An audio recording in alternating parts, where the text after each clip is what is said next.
Hello, welcome back to this channel.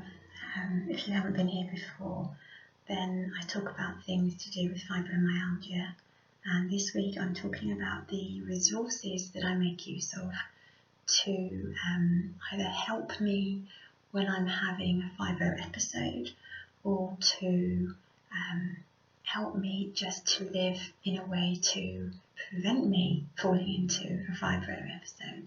The first thing I want to talk about is this little thing here. It might look a bit odd, you might think it's quite pretty. I put those buttons on. It's actually for your feet.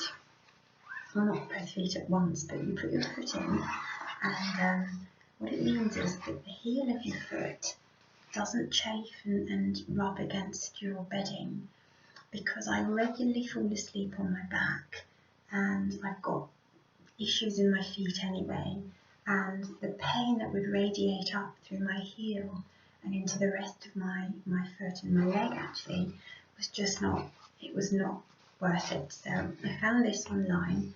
I don't have to use it all the time, but I know that when my foot starts throbbing, then I can use this, and it's very, very soft. It's like a little duvet really, and I use that predominantly on my right foot only, because it's really only my right foot that gives me issues. The ball of my foot, I've talked about that before, and also the heel of my foot during those times when I'm sleeping on my back, which I regularly do. So I find that really useful. I'll put a link in the DB as to where I got that. You get them, I got mine in a pack of 2, because I only use one, because it's really only my right foot that feels that pain. Now this is something a colleague gifted to me actually, because I get a lot of pain in my fingers and my hands generally, and this is one of those squeezy things. I've got such little power that I can hardly even do it, but when I'm having real issues with my hands, my fingers, I can give this a squeeze and it just helps to kind of exercise the hand. So I have no idea where he got this. Like I say, it was gifted to me. I wouldn't even try and figure out where he got it, but yeah, so it's one of those squishy things. I think you often get these sorts of things given as gifts on corporate days. I think that might be where he got it, but anyway, it's mine now. So that's something I also find really useful, really helpful.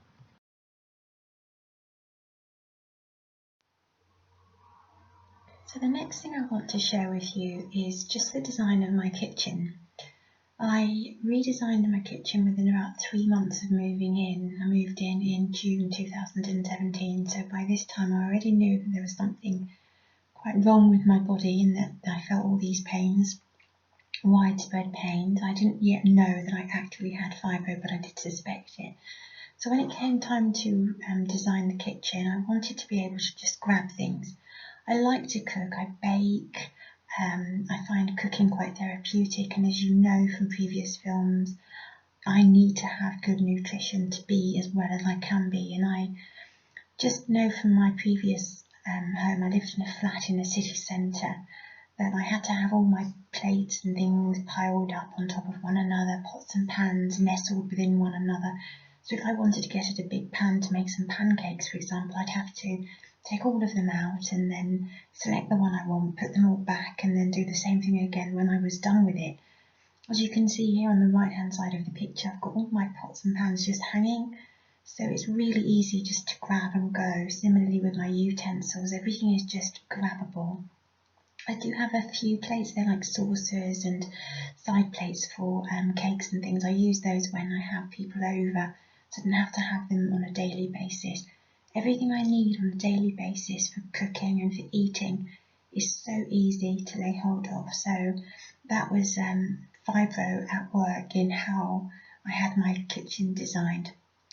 The next thing I want to share with you is my sauna, Infra Red Sauna. It was actually my sister who prompted me to buy this, because she said there'd been a lot of research done into fibro and infrared saunas, and at first I thought it was just like an ordinary sauna.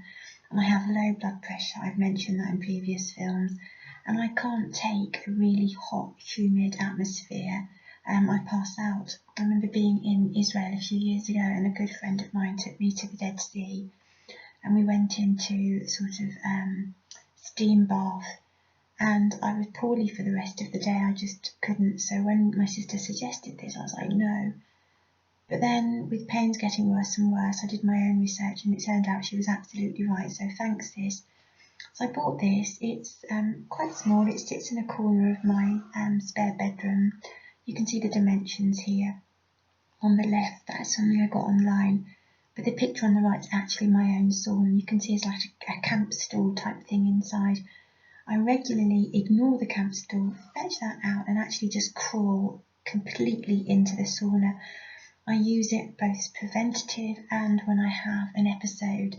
I had an episode early on this year, like January, February. It was quite a short one. Really awful pain in my back and my hips. I left work early, crawled into the sauna as soon as I got in, then went for a hot shower, then went back into it, and I tell you, I slept all weekend and was able to go back to work on the Monday. So you do your own research into infrared saunas. For me, it's a must-have. The next thing I want to share with you is the office chair that I use. It's called a saddle chair, and I've got this exact make and model. When we went working from home mode earlier this year, I suppose many of us did, most of us did with COVID, at first I was just using a dining stool, but the longer it went on and we knew this is not for the short haul, this is a long-term thing, I realised that to do my body justice I would need to get a proper office chair. Now my kitchen isn't tiny, but I knew I didn't have the space for a formal office chair, so I needed something that was both compact but also was going to serve me as a fibro sufferer. I did quite a bit of research, and this saddle chair came up trumps in terms of course it's got the casters, so it makes movement quite easy. It supports my lower back, although I did have to do some self-assembly with this, and the lower back support is not as sturdy as I would like. I think that's just down to my assembly skills. But the fit of the seat means that my legs are kind of splayed, as if I was sat on a horse, actually sat on a saddle. And it's been really helpful. I don't sit on it for longer than an hour because I'm up and about.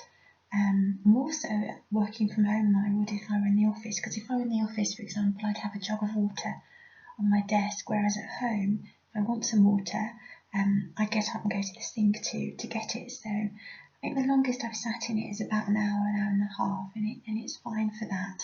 So that was also another decision prompted by the fact that I've got fibro. The next picture is the exact wrist support that I bought back in 2019. I know I mentioned in a previous film that I had a consultation with a doctor around December 2018 because the pains in my wrists were so severe, and she didn't recommend this particular brand. She didn't recommend any brand. She just said get yourself a wrist support, a wrist brace. So I don't have this at home actually, I keep it in the office. And recently I haven't actually missed not having it at home, but I do keep it in the office for those days when I've just been like a real mouse jockey.